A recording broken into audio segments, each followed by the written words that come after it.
mau tetap tinggal di rumah, kuliah yang benar dan lupakan terjun, atau kamu kalau mau tetap terjun silahkan keluar dari rumah. Bikers Brotherhood masih ada di rumah saya di Jalan Tubagus Ismail, itu nggak ada yang namanya struktur organisasi itu ini. Atau kalau ada permasalahan apa-apa datang ke saya. Jadi saya lebih merasa waktu itu saya mah lain ketua, saya mah kepala suku.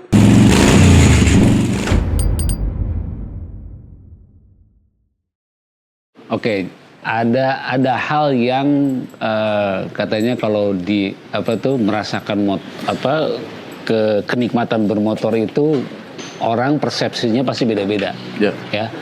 Nah, kalau Kang Bebeng, apa yang dirasakan kenikmatan ketika bermotor?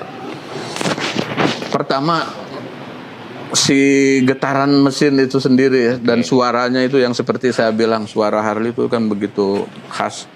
Itu nyatu sama jiwa kita gitu. Terus udah gitu, pada saat kita naik motor kan hembusan angin dari depan itu, terpaan angin. Apalagi dulu kan waktu saya pertama main motor di awal-awal Brotherhood itu belum wajib helm.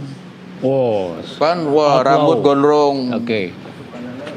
Naik motor, dan waktu itu ada film di TV itu film seri Renegade. Jadi kadang-kadang kita mengumpamakan diri kita itu si Renegade itu, walaupun jauh pisan itu banget kan gitu kan, ngaku-ngaku Renegade. Tapi pernah saya sedikit pengalaman lucu, saya lagi naik doglide di jalan di Turangga. Itu ada sejalur angkot juga. Saya pakai Harley Davidson doglide, rambut panjang, gerak gini, terus di depan tuh ada angkot. Isinya anak-anak, ribut tuh anak-anak, anjing ya renegade, anjing gagah gitu. Begitu sampai di stopan, ada satu anak nyeletuk sambil kepalanya keluar dari jendela, anjing ya mah renegade-na leutik. Itu yang tadinya saya udah ngerasa gaya gitu, udah ngerasa bangga disebut renegade. Tungtung nata nggak enak gitu, pas di ujungnya nggak enak dibilang anjing ya mah renegade-na leutik.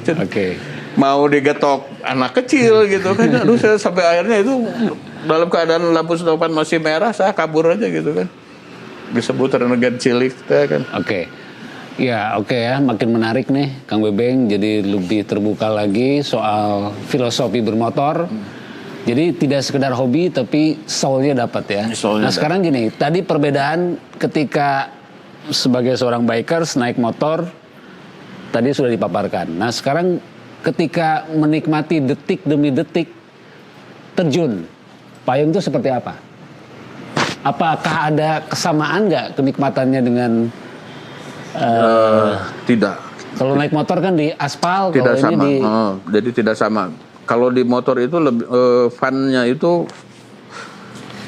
begitu banyak variasi kesenangan yang kita dapat itu Kita ketemu gini dari mulai nyelah motor aja, apalagi motor tua gitu kan, udah kita oprek, kita persiapkan gini-gini, dan kita harus kenal bener dengan karakter motor kita ini, walaupun mereknya sama.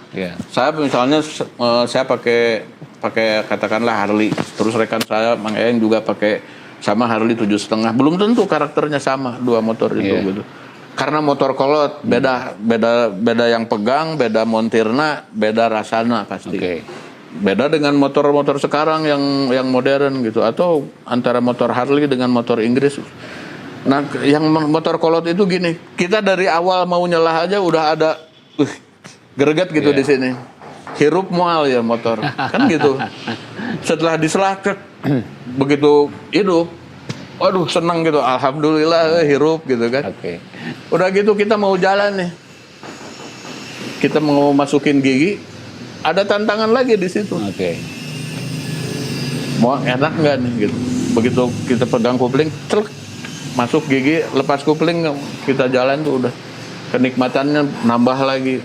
Begitu juga di jalan dan seterusnya lah. Apalagi ketemu di jalan dengan sesama pengendara motor tua juga, terus kita saling ngucap hi bro, waktu itu belum ada hi bro. Halo gitu bungkul pakai lah can zaman di bro-brokeun hari teman gitu. Jadi kenikmatannya seperti itu. Kalau diterjun kita yang namanya nikmatnya terjun itu pada saat pelayangan. Jadi kita keluar dari pesawat, kita terjun bebas sebelum buka parasut utama. Nah, itu kita merasakan kita seolah-olah terbang, padahal bukan terbang, kita itu jatuh. Kecepatan kita jatuh itu sekitar 240 km per jam. 200. Jadi Mang Rikrik bisa membayangkan seperti apa sih jatuh bebas gitu. Kalau naik motor, orang masih napak gitu walaupun gimana gitu. Tapi ini jatuh bebas 240 km per jam, nggak bisa berpegang kemana-mana. Selain daripada kita mengandalkan kemampuan diri kita sendiri untuk mencabut parasut. Kalau terjadi apa-apa dengan parasut utama, kita harus siap dengan parasut cadangan, itu aja. Dan kalau parasut cadangan juga nggak berfungsi, ya udah kita tinggal berdoa aja sama Gusti Allah. Mugi-mugi sing husnul khotimah kan gitu, merenan sebelum didoakan oleh yang lain gitu. Oke. Dari tadi kan ada terjun, terus motor, kemudian hobi memasak. Ya. Nah kalau memasak, kepuasan, pasti ada kepuasan batin dong ya. Ketika misalnya kita melayani seseorang, makanan kita dimakan oleh teman atau sahabat, itu pasti ada kepuasan. Itu betul. Gimana? Sensasinya seperti apa? Jadi kalau masak itu ya, kalau menurut saya itu lebih bisa disebut sebagai seni memasak. Jadi nggak ada patokannya seperti halnya seni nih. Ada misalnya teman saya Mas Tom ini seorang pelukis. Tidak bisa lukisan itu dinilai, wah iya punten 8, ini nilai 8, yang ini lukisan hasil karya Wayan Gredeg nilainya 10, nggak bisa. Yeah. Karena yang namanya nilai seni itu hanya bisa dinilai dengan batin. Yeah. Gitu loh, dengan batin. Sama masakan juga seperti itu. Masakan saya dengan masakan Nyonya Yong misalnya. Yeah. Ada yang suka gepuk bikinan saya, ada yang lebih suka gepuk bikinan Nyonya Yong. Yeah. Tapi apa yang didapatkan Nyonya Yong, kepuasan yang didapat dengan Nyonya Yong sama dengan kepuasan yang didapat oleh saya manakala orang yang menikmati makanan kita itu excited gitu. Betul, jadi betul. Terpersonal lah dengan masakan kita, dan itu nggak bisa bohong. Bisa aja Mang Rikrik misalnya begitu makan di rumah saya, anjing asin ting. Tapi karena merasa sungkan, karena sopan santun, gimana Mang Rikrik? Sopnya, aduh enak Kang. Tapi banget tidak mengatakan enak. Banget Mang Rikrik itu protes gitu. Jadi kelihatan. Sama kalau kayak saya misalnya sama Mas Tom, Kang ini lukisan saya begini.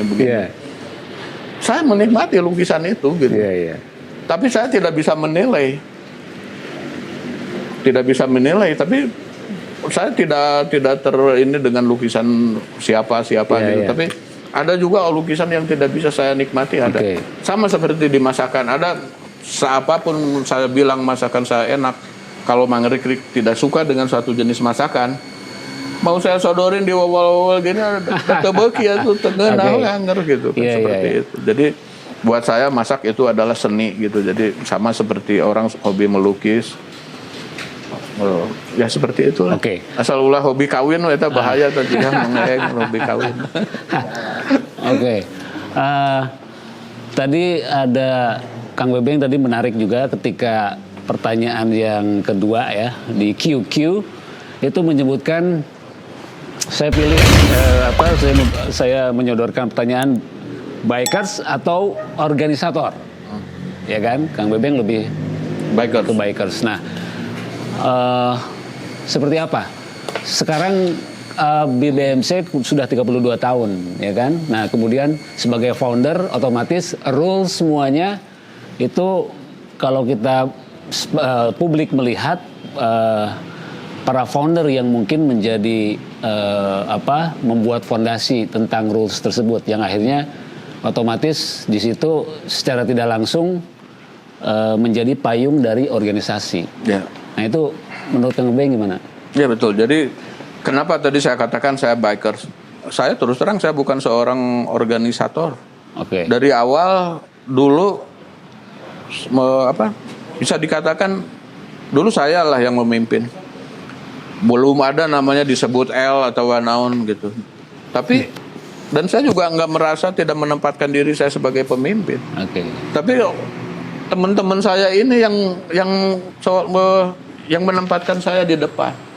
Kalau mau riding itu ini Kang Bangga di payung. Atau kalau ada permasalahan apa-apa datang ke saya. Jadi saya lebih merasa waktu itu saya mah lain ketua, saya mah kepala suku. Gitu. Karena apa? Organisasinya juga waktu itu di awal-awal tahun 88 pada saat Bikers Brotherhood masih ada di rumah saya di Jalan Tubagus Ismail, itu nggak ada yang namanya struktur organisasi itu ini. Saya tidak punya wakil. Sampai suatu ketika diadakanlah pemilihan, waktu itu masih zaman saya juga. Saya katakan waktu itu terpilih salah satu, tapi saya nggak mau sebutkan namanya. Yeah. Dan saya waktu itu karena pilihannya hasil pemilihan itu hanya beda 1 suara, dan saya tetap tidak mau memilih nama saya sendiri untuk jadi ketua karena terhayang. Tapi saya tetap aja dianggap jadi ketua gitu, dianggap jadi kokolot. Makanya saya merasa bahwa saya ini waktu itu bukan sebagai ketua tapi sebagai kepala suku. Karena ada tepuh aturan itu. Ya. Hanya semua aturan yang ada di Bikers Brotherhood waktu itu aturan yang tidak tertulis. Tidak pernah dulu kita mengatakan ada yang 5 ajas itu. Tapi itu dengan sendirinya kita sudah jalankan itu dari awal gitu. Nah itulah dasar-dasar dari organisasi kita 5 ajas itu, yang akhirnya juga sama adik-adik kita itu dijadikan pola untuk mendidik adik-adik yang saudara-saudara yang gabung ke Bikers Brotherhood. Kita Bikers Brotherhood ini punya nilai dalam persaudaraan ini yang kalian harus patuhi. Nah lama-kelamaan itu terus diinikan dan terus itu ditanamkan sampai yang terakhir. Adik-adik kita yang terakhir sekarang gabung itu ada semacam pembekalan lah gitu. Okay. Dan itu saya dari dulu sampai sekarang saya tidak pernah mau terlibat dengan itu, Bang Rikli. Jadi saya lebih percayakan itu kepada rekan-rekan yang lain yang memang mereka lebih punya jiwa organisator gitu ya. Yeah. Jadi saya serahkan aja kepada ahlinya untuk ngurus organisasi. Saya tidak mau ikut-ikutan ngurus bisi salah, nu tadina kuduna bener, nu tadina kuduna jadi gede malah jadi amburadul gitu. Jadi sok manggalah adik-adik dulur-dulur yang lain yang punya kemampuan dalam menjalankan organisasi, saya mamiluan, saya ikut gitu. Seperti itu aja kurang lebih. Makanya kenapa saya lebih milih bikersnya aja daripada organisatornya gitu. Oke, kita masuk ke segmen ketiga nih.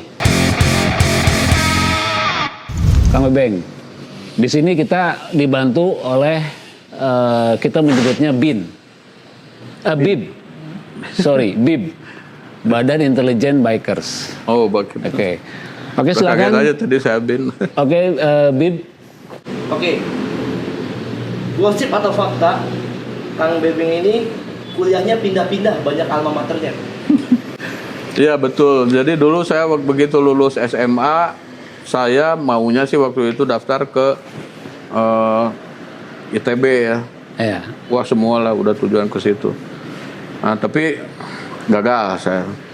Akhirnya saya diarahkan ke Unpar sama bapak saya tuh untuk ngambil. Pokoknya waktu itu bapak saya bersikeras mau anaknya itu jadi insinyur gitu. Jadi maneh kudu jadi insinyur pokoknya mah gitulah cek bahasa Sunda nama cek kasarna.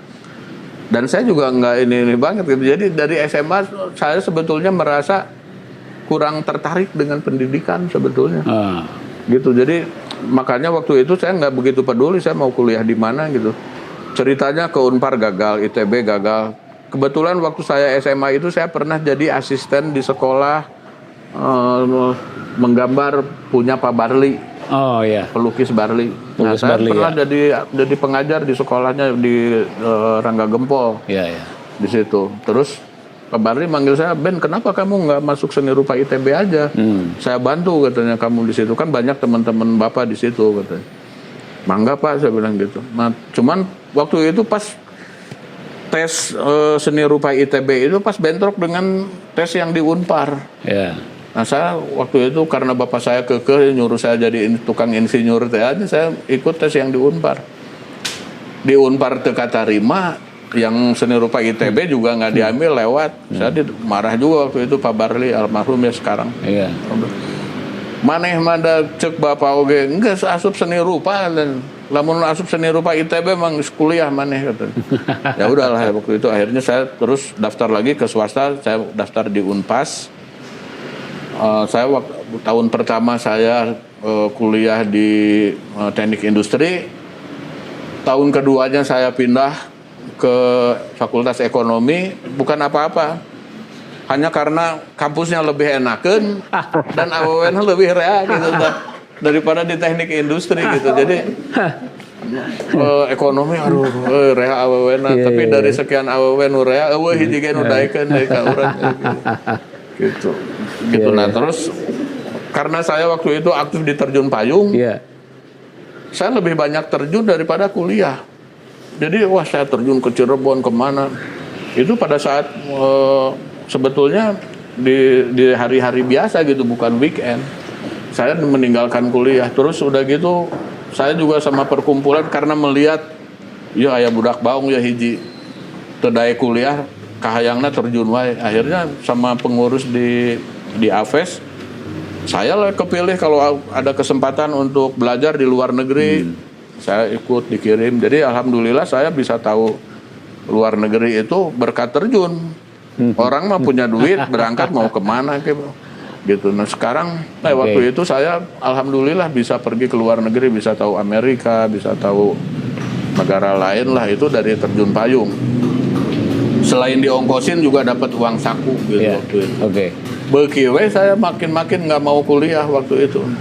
Nah tapi kemudian tahun 87, 88, ibu saya tuh sangat bersikeras terus, Beng coba tolonglah kamu kuliah katanya. Terus saya bilang udah 7 tahun lulus SMA mau kuliah di mana?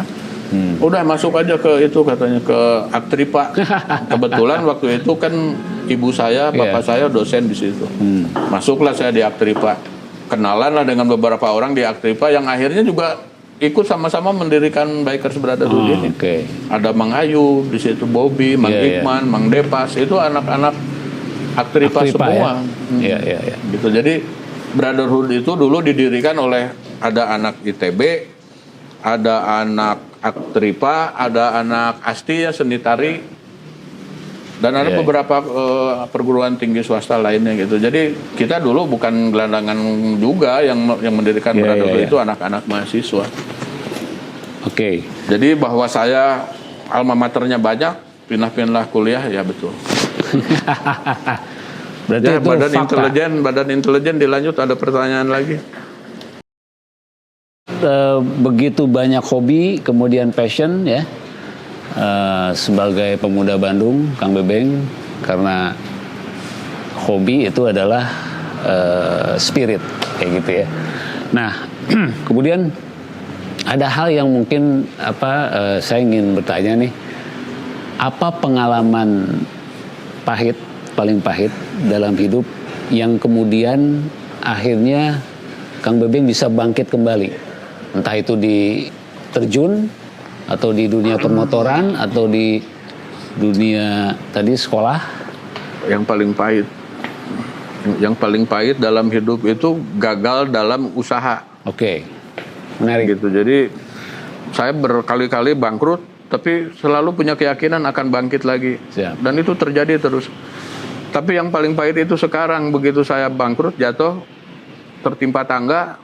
Udah tertimpa tangga, ada gantungan embernya, nimpa juga, liar. Rasanya sulit sekarang untuk bangkit gitu. Jadi sekarang saya dalam keadaan bangkrut, tapi saya tidak mau menyerah. Saya tetap berusaha, dan sekarang saya memanfaatkan keahlian-keahlian saya itu tadi gitu. Jadi dalam keadaan sekarang zamannya semua orang susah, walaupun itu pada dimensinya sendiri-sendiri, karena pengaruh COVID ini gitu ya. Jadi yang namanya pengusaha, yang namanya karyawan, semua merasakan dampak itu. Jadi apa tadi yang saya bilang, ini bukan saya mau sambil promosi, bukan ya. Sekarang saya usaha mengembangkan dari hobi itu makanan. Terus saya juga ya ikutan dengan teman-teman yang lain, kita punya mother store di Clubhouse ini, ya ikut-ikutan lah bikin kaos, karena saya juga dulu awalnya waktu saya masuk ikut terjun itu kan sama orang tua nggak boleh. Dilarang, naonan maneh teh mau terjun segala gitu kan. Terjun teh bisa maut naon itu ya. Saya bilang saya neutreg pokoknya mah. Akhirnya saya disuruh milih mau tetap tinggal di rumah, kuliah yang benar dan lupakan terjun, atau kamu kalau mau tetap terjun silahkan keluar dari rumah. Dan waktu itu saya sudah siap dengan pilihan itu, ya saya keluar rumah. Sampai bapak saya kaget, kamu pikir dulu, so ini kemungkinan ini udah saya pikirkan. Saya bilang. Dari sekian banyak tadi Kang Bebeng memaparkan tentang pengalaman bermotor, kemudian motornya begitu banyak, ada BSA, kemudian WL ya, Backjul, kemudian Indian. Nah, motor apa yang paling berkesan dan menjadi favorit Kang Bebeng? Ya dulu saya motor banyak banget. Mungkin kalau boleh saya sombong, Bandung paling banyak kayaknya dulu motor saya. Dan berbagai macam jenis, dari mulai motor Inggris, motor Jerman, motor Eropa Timur, motor Amerika, motor Rusia ada dulu di rumah tuh lengkap. Dari sekian banyak jenis motor kan saya paling suka itu Harley.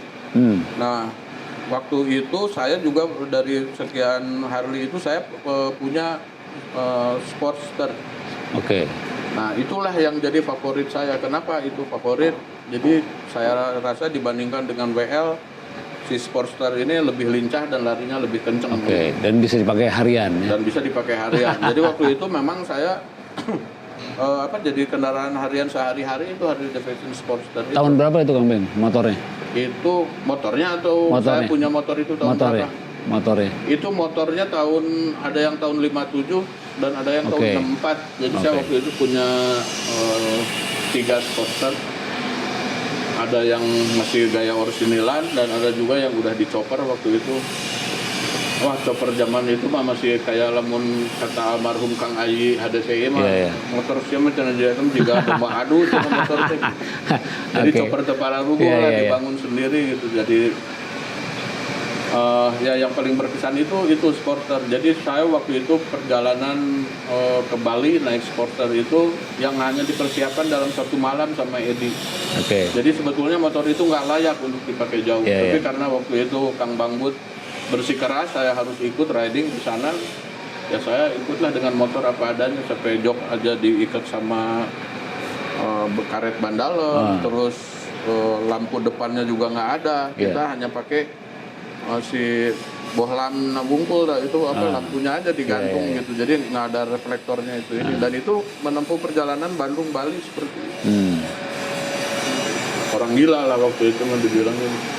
Jangankan sama orang-orang, dan kita sampai ke Bali, di sana ada orang bule itu yang nge-shoot motor kita, yang datang dari Bandung tuh di Kuta. Yang paling lama di shoot itu motor saya, sampai dikeliling sama dia tuh, karena dia ini gila katanya, orang dari Bandung 1000 mil katanya naik motor seperti ini, itu 2 motor. Tapi saya kan bawa montirnya ya, jadi perjalanan kita banyak terhambat oleh keadaan motor waktu itu. Waktu itu saya motor itu nggak perlu penampilan, yang penting kencang gitu aja. Siap. Penting tarik ke jenteng, buladi gitu. Siap. Kalau kata anak-anak sekarang kan motor aing kumaha aing.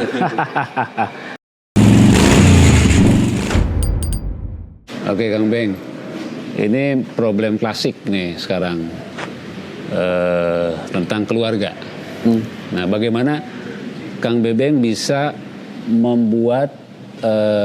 membangun satu frekuensi dengan istri yang notabene Kang Bebeng punya hobi yang justru membuat deg-degan para istri kayak gitu kan. Itu problem semua biker seperti itu. Nah, ini bagaimana membangun supaya istri juga mengerti, paham, kemudian anak ya, keluarga, untuk bisa justru mensupport Kang Bebeng. Gimana? Ya mau nggak mau kita kalau seperti itu harus mengajak mereka ada di dalam, jangan di luar. Lantas melihat ke kita ya susah gitu untuk menyatukan frekuensi. Jadi ya kebetulan dulu saya kenalan sama istri saya itu ya saya sudah penerjun dan saya udah bikers gitu. Jadi dia udah tahu betul gitu. Terus saya dari awal sudah ngomong, kamu jangan larang-larang saya terjun ya. Saya bilang, saya hobi terjun, kamu larang sakit nanti saya bilang gitu kan.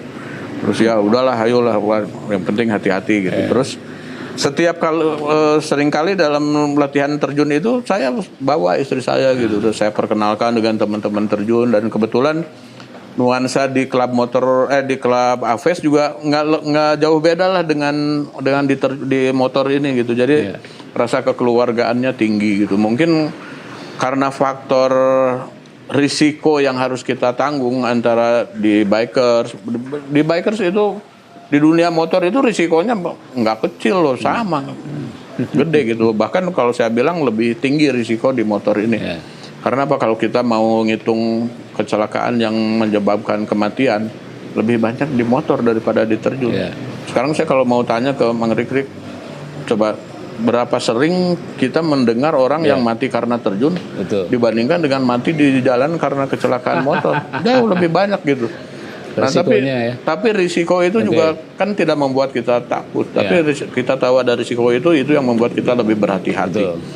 Lantas bagaimana tadi kata pertanyaan Mang Rikrik, kita menyamakan frekuensi itu, yaitu saya ajak. Jadi dengan mereka ada di dalam, mereka bisa lebih memahami kita. Dan bahkan bukan hanya sekadar memahami, tapi sudah tertulari gitu. Banyak di antara teman-teman ini yang kemanapun pergi istrinya pasti mencelok di belakang. Gitu, ikut dibonceng lah, mau kemana ikut gitu. Nah, saya dari mulai anak paling kecil sampai anak paling gede, kebetulan anak yang paling gede juga udah gabung di Brotherhood juga. Yang nomor 2 nggak begitu antusias untuk ikut bergabung, tapi juga mensupport gitu. Nah, anak yang paling kecil ini, yang anak perempuan yang paling Brotherhood banget gitu dia, sampai dia sekarang umurnya baru 10 tahun. Udah menganggap ulang tahun Brotherhood itu adalah sebagai lebaran kedua. Dia kalau lebaran nggak pergi kemana-mana, dia nggak protes. Tapi kalau ulang tahun Brotherhood nggak datang, waduh itu udah masalah besar buat dia gitu kan. Ayah, ini Brotherhood ulang tahun. Sekarang malah jadi sering nagih gitu. Nagihnya tuh, ayah kapan ada acara Brotherhood?